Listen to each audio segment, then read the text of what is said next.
Hi guys, and today we're going to go totally different. The screen recorder on my computer isn't working, so we don't have the maths or English videos anymore. Well, for at least a while. Meanwhile, I'll be doing how to do science videos made with Windows Live Movie Maker, as I make the 10 Amazing Facts videos on them also. And today I want to talk about rock sediments and how they are formed. So, have you ever wondered how rocks get them like lined patterns in them? You know, it doesn't always happen, but occasionally you see them. I don't know if you have or not. Let me just tell you how the rocks form, and this relates back to one of my 10 Amazing Facts videos, which was 10 Amazing Facts about glaciers, or 10 Amazing Facts about glaciated landscapes. And basically what happens is,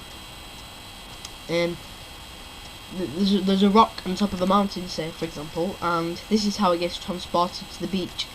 What happens is, for whatever reason, the rock breaks up, because all rocks will have a little crack in them no matter what, even if it's micro-sized.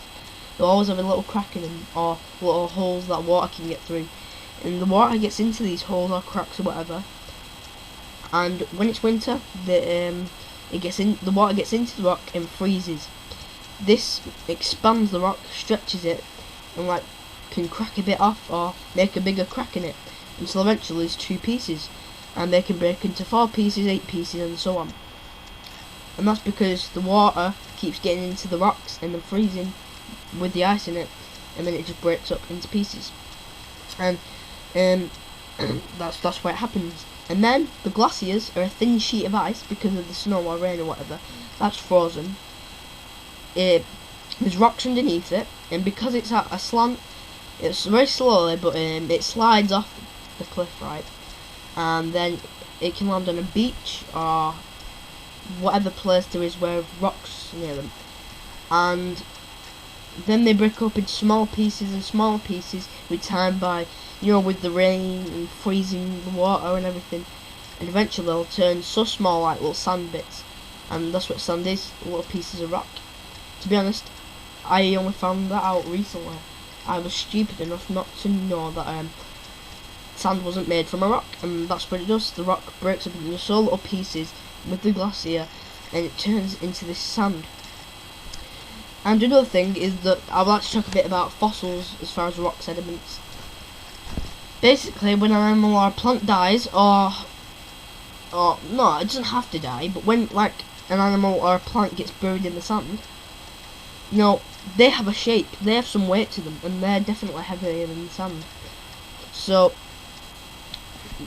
say a snail comes along, and this is what most fossils look like. Its shell gets stuck in the sand, then more sand gets poured on top of it for whatever reason.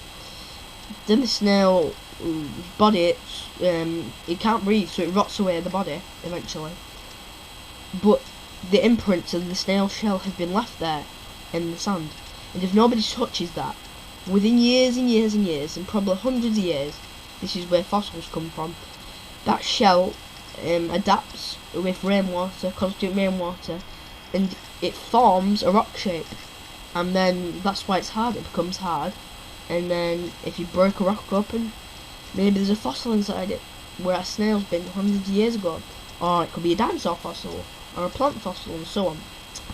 And there's just a bit of information about rock sediments. Thanks for watching my video, subscribe to my channel, like my videos, and I'll see you tomorrow with a 10 Amazing Facts video. Bye.